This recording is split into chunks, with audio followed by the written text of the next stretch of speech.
നമസ്കാരം. ഇന്ന് ശ്രീകൃഷ്ണ ജയന്തിയാണ്.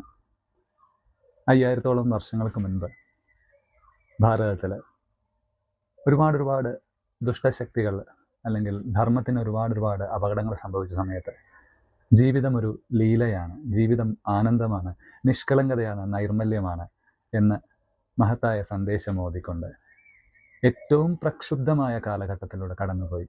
എന്നാൽ പുഞ്ചിരിയോടെ പ്രതികരിക്കേണ്ടടുത്ത് പ്രതികരിക്കേണ്ട പോലെ, ശക്തി കാണിക്കേണ്ടടുത്ത് ശക്തിയും, സ്നേഹം കാണിക്കേണ്ടടുത്ത് സ്നേഹവും, അധർമ്മം കാണിക്കേണ്ടടുത്ത് അധർമ്മവും എല്ലാം കണക്ട് ചെയ്തുകൊണ്ട് ജീവിച്ചുപോയ വ്യത്യസ്തമായൊരു അവതാര പുരുഷൻ്റെ ജന്മദിനമാണെന്ന്.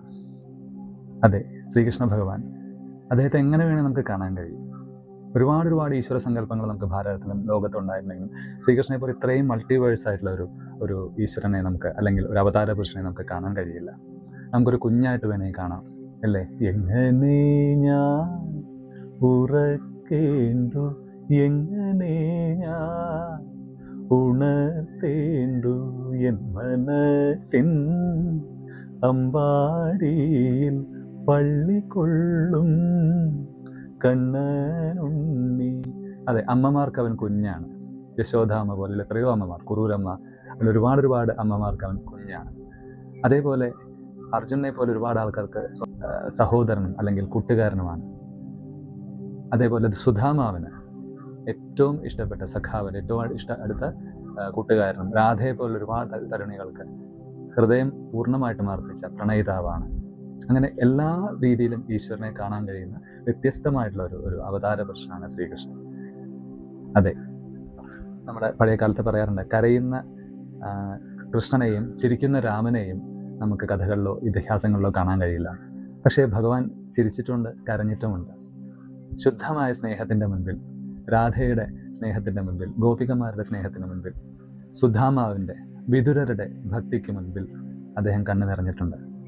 ഭക്തന്മാരുടെ മുൻപിൽ പൂർണ്ണമായിട്ടും ഒരു കൊച്ചു കുഞ്ഞിനെ പോലെ മാറിയ ഭഗവാൻ അതേപോലെ തന്നെ എങ്ങനെയാണോ അദ്ദേഹത്തെ കണ്ടിരുന്നത് അതേപോലെ തന്നെയാണ് അദ്ദേഹത്തിൻ്റെ പെരുമാറ്റവും. ഗീതയിൽ, ഭഗവത്ഗീതയിൽ ഏറ്റവും പ്രശസ്തമായിട്ടുള്ള ശ്ലോകമാണ് സമൂഹം സർവഭൂതേഷു നമേ ദ്വേഷു സ്തിനഃ പ്രിയ. എങ്ങനെ എന്നെ കാണുന്നോ അതേപോലെ ഞാൻ അങ്ങോട്ടും, എനിക്ക് എല്ലാവരും സമമാണ്. അതുപോലെ തന്നെ കേവലം ഒരു ഈശ്വരാംശം എന്ന് മാത്രം നമുക്ക് അതിൽ മാത്രം കെട്ടിയിടാവുന്ന ആളല്ല ശ്രീകൃഷ്ണൻ എന്ന് പറയുന്നത്. അംഗലാവണ്യം കൊണ്ട് വളരെ സുന്ദരനായിരുന്നു അദ്ദേഹം. കറുത്ത നിറത്തിൻ്റെ ഏറ്റവും അഴക്, കറുപ്പിന് 7 അഴകെന്ന് പറയുന്നത് പോലെ അത്രയും മനോഹരമായിട്ടുള്ള അഴകിൻ്റെ ഉടമസ്ഥനം. അതുകൊണ്ട് കാറുവർണ്ണൻ എന്ന് വിളിച്ചിട്ടുണ്ട്. അതേപോലെ തന്നെ സംഗീതത്തിൽ പുല്ലാങ്കുഴൽ, ശ്രീകൃഷ്ണ ഭഗവാന്റെ പുല്ലാങ്കുഴൽ അത്രയും പ്രശസ്തമാണ്. ഒരുപാട് കഥകളിൽ, ഒരുപാട് കവിതകളിൽ, ഒരുപാട് ആളുകളുടെ ഹൃദയത്തിൽ ആ പുല്ലാങ്കുഴൽ സ്ഥാനം പിടിച്ചിട്ടുണ്ട്. അപ്പോൾ സംഗീതത്തിൻ്റെ ഭാഷയിൽ, നടനത്തിൻ്റെ ഭാഷയിൽ, നടനം ഇത്രത്തോളം മനോഹരമായിട്ട് നടനം ചെയ്യുന്ന ഒരു അവതാര പുരുഷൻ വേറെ കാണാൻ കഴിയില്ല.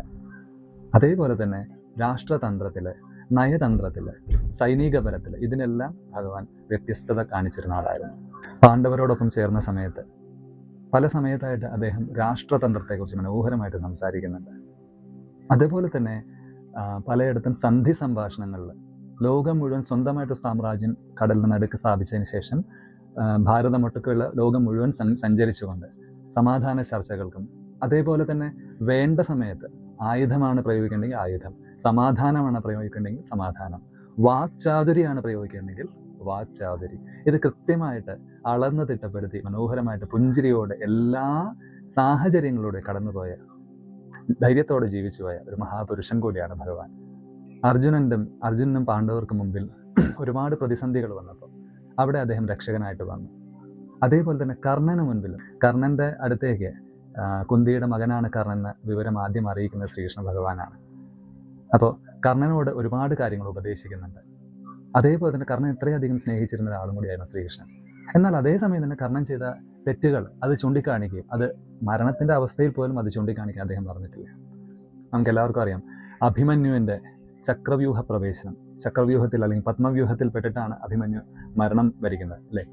അഭിമന്യുവിൻ്റെ അമ്മ ഗർഭം ധരിച്ചിരിക്കുന്ന സമയത്ത് അവിടെ വെറുതെ സംസാരിച്ചുകൊണ്ടിരിക്കുമ്പോൾ ചക്രവ്യൂഹത്തെക്കുറിച്ച്, പത്മവ്യൂഹത്തെക്കുറിച്ച് അറിയാതെ സംസാരിച്ചു. അത് കേട്ടിട്ടാണ് ആ കുഞ്ഞ് പത്മവ്യൂഹം ഭേദിച്ച് കിടക്കേണ്ടത് എങ്ങനെയെന്ന് മനസ്സിലാക്കിയെന്ന് പറയുന്നു.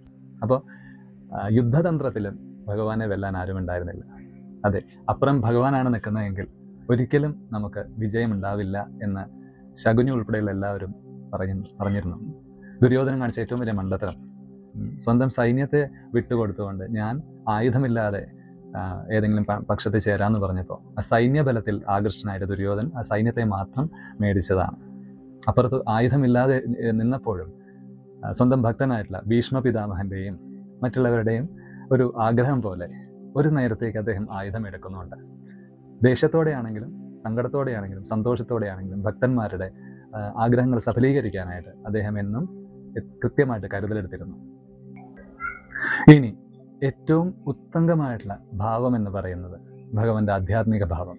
അതെ, യുദ്ധക്കളത്തിൽ വെച്ചുകൊണ്ട് ആധ്യാത്മികതയിലൂടെ യുദ്ധം ചെയ്യാനായിട്ട്, രാഷ്ട്രത്തിന് വേണ്ടി പോരാടുവാനായിട്ട് പ്രചോദനം നൽകിയ ഏറ്റവും വ്യത്യസ്തവും ഗാംഭീര്യത്തോടെ സംസാരിക്കാനും അതിലൂടെ പലതരത്തിലുള്ള സങ്കടങ്ങൾ കൊണ്ട് തളർന്ന, വിഷാദത്താൽ തളർന്ന ആ അർജുനനെ ഏറ്റവും വില്ലാളി വീരനാക്കി മാറ്റുവാനായിട്ട് ശ്രീകൃഷ്ണ ഭഗവാന്റെ വാക്കുകൾ ഒരുപാട് പ്രചോദനം ചെയ്തു.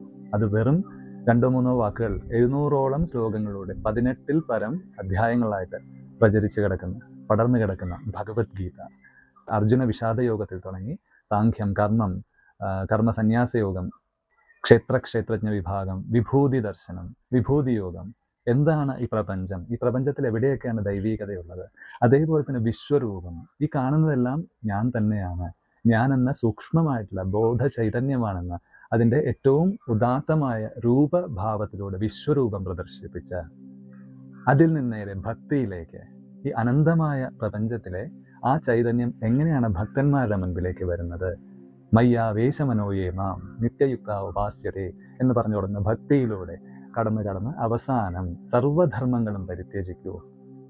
അതായത് കർമ്മത്തിന് വിഘാതമായിട്ട് നിൽക്കുന്ന നിന്റെ എല്ലാ കൺഫ്യൂഷൻസും എനിക്ക് വിട്ടുതരൂ. എന്നിട്ട് ഫലേച്ഛ കൂടാതെ, അതെ, കൂടുതൽ എൻഗേജ്ഡ് ആയിക്കൊണ്ടിരിക്കും ജീവിതത്തിൽ. ഈശ്വരനിൽ സമർപ്പിച്ചുകൊണ്ട് കൂടുതൽ എൻഗേജ്ഡ് ആകുക, കർമ്മനിരതനാകുക. അപ്പോൾ എന്തുണ്ടാവും? അപ്പോൾ നമുക്ക് ഒരു ബേർഡൻ നമുക്ക് ഫീൽ ചെയ്യില്ല. ഒരു കർമ്മങ്ങളും നമ്മളെ വല്ലാതെ ആയിട്ട് അലട്ടത്തില്ല. ആ ഒരു കാര്യമാണ് ഭഗവാൻ ഉറപ്പുവരുന്നത്. അത് എല്ലാ പ്രവാചകന്മാരും പറഞ്ഞിട്ടുണ്ട്. അധ്വാനിക്കുന്നവരും ഭാരം ചുമക്കുന്നവരുമായിട്ടുള്ള എല്ലാവരും എൻ്റെ അടുക്ക് വരൂ എന്ന് യേശുദേവൻ പറഞ്ഞിട്ടുള്ളത് പോലെ അതേ ഭാഗം തന്നെയാണ് ഭഗവാനും പറയുന്നത്.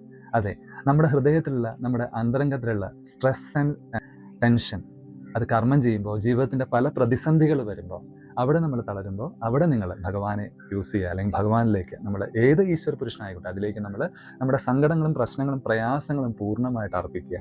പക്ഷേ അർപ്പിക്കേണ്ട ഉത്തരവാദിത്തങ്ങളോ ചെയ്യേണ്ട കർത്തവ്യങ്ങളോ അല്ല.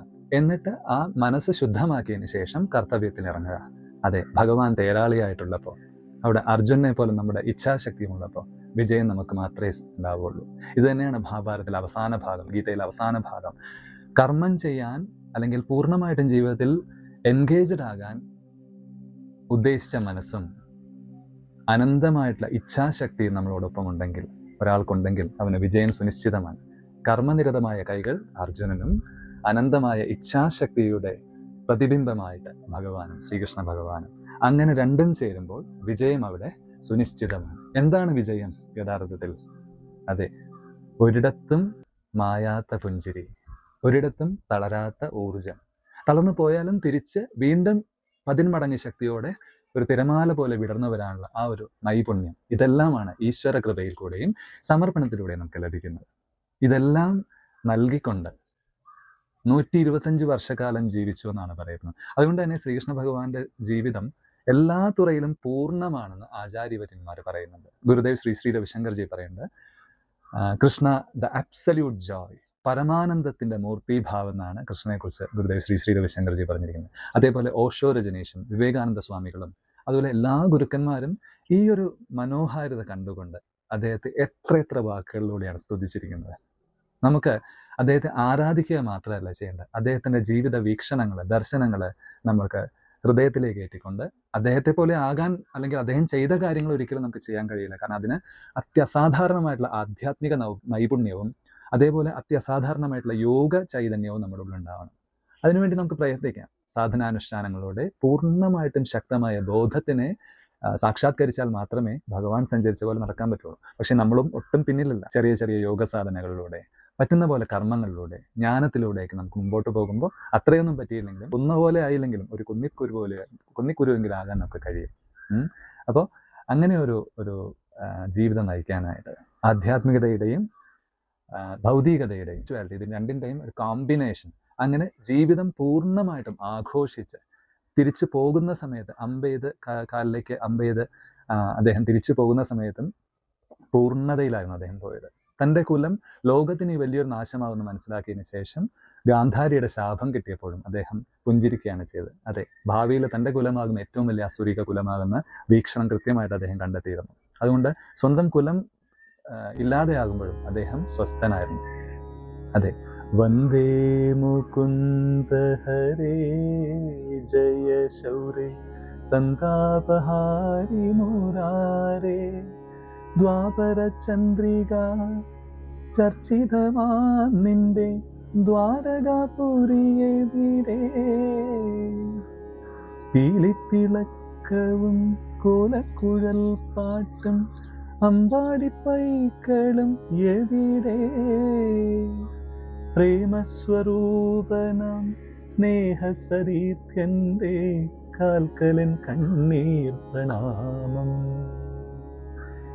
ഈ ഒരു സമയത്തും അദ്ദേഹം സ്വസ്ഥനായിരുന്നു. പൂർണ്ണമായിട്ടുള്ള ആ അഷ്ടാംഗ യോഗത്തിലെ സമാധിയിലേക്ക് കടന്നു കയറാൻ തയ്യാറെടുത്തിരിക്കുകയായിരുന്നു. പിന്നെയും അവസാനിക്കുകയല്ല. ശ്രീകൃഷ്ണ ദേഹത്തിന് ശേഷം ഇപ്പോഴും അദ്ദേഹം ബദരി ആശ്രമത്തിൽ നരനാരായണ കൊടുമുടിയിൽ നാരായണ തത്വത്തിൽ നാരായണ മഹർഷിയായിട്ട് വീണ്ടും അദ്ദേഹത്തിൻ്റെ ജീവിതം തുടരുകയാണെന്നാണ് ഭാഗവതം ഉൾപ്പെടെയുള്ള ഗ്രന്ഥങ്ങൾ പറയുന്നത്.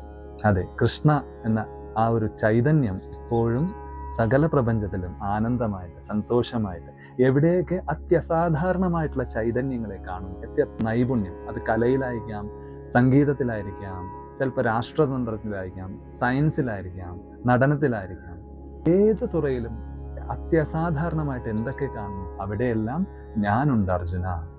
ഇത്ര മഹത്തരമായിട്ടുള്ള ഒരു ദർശനമാണ് ഭഗവാൻ ചൂണ്ടിക്കാണിച്ചിരിക്കുന്നത്. അതെ, ഈശാവാസ്യം ഇദം സർവം യത് കിഞ്ച ജഗത്യാം ജഗത് ഇദം സർവം ഈശാവാസ്യം.